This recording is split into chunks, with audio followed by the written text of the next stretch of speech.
Tata Motors is the undisputed market leader when it comes to passenger EVs and has had a fairly momentous auto expo this time with some key launches and some key updates. And joining me to talk about those updates, of course, is the managing director of Tata Motors passenger car division and the passenger EV division, Mr. Sailesh Chandra. Sailesh, thank you so much for joining us. Uh, I want to begin by asking you, firstly, what kind of order bank currently exists when it comes to EVs alone? No, so EVs, for uh, I would say for Nexon kind of a vehicle, we have about say 2 months waiting period. For Tigor, we have just launched, so this is about 1 month, 1.5 month of waiting period. Tiago, of course, is longer because we have got about 20,000 bookings there, plus 20,000 plus bookings. So order book is very big, but mainly driven by Tiago right now because we are just starting the supplies from this month. So it's pretty strong. Demand remains strong, and I'm sure that this is just gonna continue the way it has been for the last 2 to 3 years. Now, given the kind of response you received with the Tiago EV, what percentage of sales of your overall EVs do you expect to come from the Tiago in the next fiscal? It can be as high as 50% also, is what I assume. It can be more also, but that's at least 50%, 40 to 50% is what we are thinking that will bring as a demand for us. As a steady state, I'm saying right now the bias is more towards Tiago EV because the supplies were yet to start, and we got some very impressive response from the market. So hopefully this should be in the zone of like 40% of our demand. Now, speaking of the response, we saw an overwhelmingly cheerful one when the Sierra resurfaced, after the last expo. Given the popularity of this brand, this name, and given that it's based on the Gen 2 architecture, will we also be expecting an ICE version like what we saw with the Curve yesterday? Absolutely. By definition, our Generation 2 platforms are meant to do both EVs as well as ICE. So Sierra, first it will be launched as an EV, and after 2 quarters, 3 quarters, we'll also bring the ICE version of the same. Sailesh, you've already now, occupied a fair chunk of the EV market in India. When it comes to exporting and going international, what are the mature international markets that you've earmarked, and what is the timeline when you plan to enter them? I would not like to disclose the market too prematurely because we are in the process of testing those markets, finalizing the operating model, etc. But definitely, I can confirm that we have a high aspiration on the international market, which was not the case earlier because in ICE world you are always 1 or 2 levels behind in terms of emission norms, and therefore it became difficult for you to export. But EVs have taken away that handicap that we manufacturers had, and therefore we are testing 2-3 markets, and we'll let you know when we are closer to finalization of that. But any tentative timeline at which point you look to enter those? I would say in the next 2 years we should be targeting to enter some of the big markets. Sailesh, what kind of year are you expecting to have? Given there's a global economic recession looming, are you expecting a few more bumps in supply chain as compared to last year?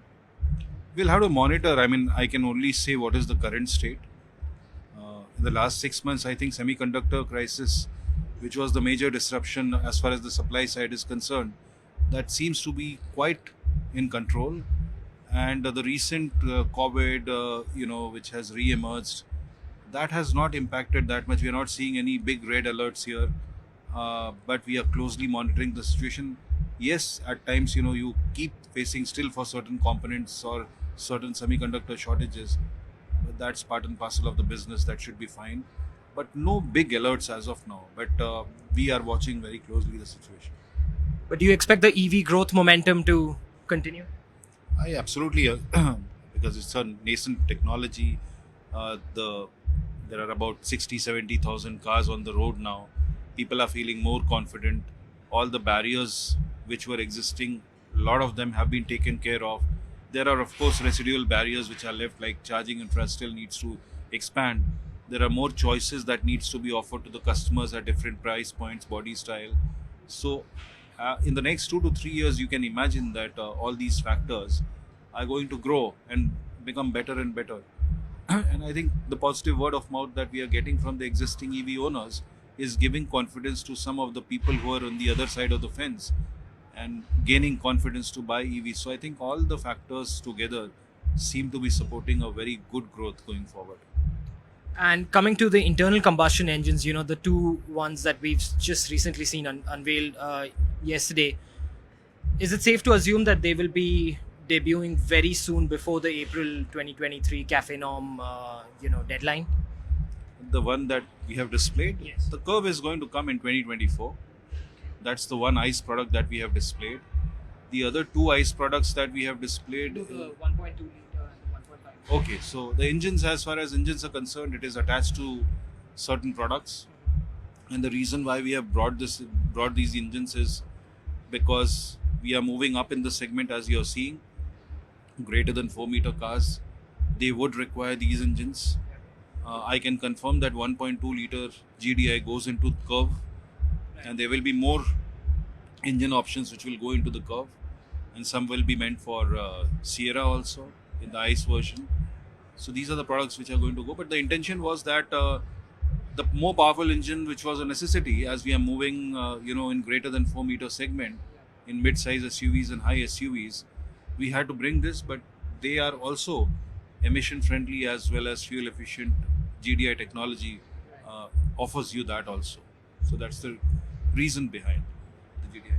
Would there be continued development on the ICE front, or with these two engines now coming out, it's entirely the focus is on EV development? I think these two engines should take care of the requirements, at least seeing, for the next, by the end of this decade, you would just need these engines. So I think this makes the portfolio pretty comprehensive from an engine perspective. Diesel, we would not invest, any major investments are not going to happen, except that whatever will be needed for the purpose of regulation, etc., and whatever is the need from the market in terms of fuel efficiency, torque, etc., those kind of tweaking we'll continue to do, and the continuous improvement that typically you do on engines. So that will be the investment which will be limited to diesel, because after BS7, diesel will definitely face pressure. And my final question is, how is Tata Motors placed in meeting the CAFE norm deadline for April? Any penalties likely to be incurred, or everything is ready? No, we are absolutely surplus because of the EV volumes. We would have needed about 3% or so. Penetration of EVs, we are already closer to 10%. Right. So it should not be a problem for us. Well, Sailesh, thank you so much for joining us, and congratulations on what's been another fairly momentous launch for you guys. Thank you. It's a pleasure.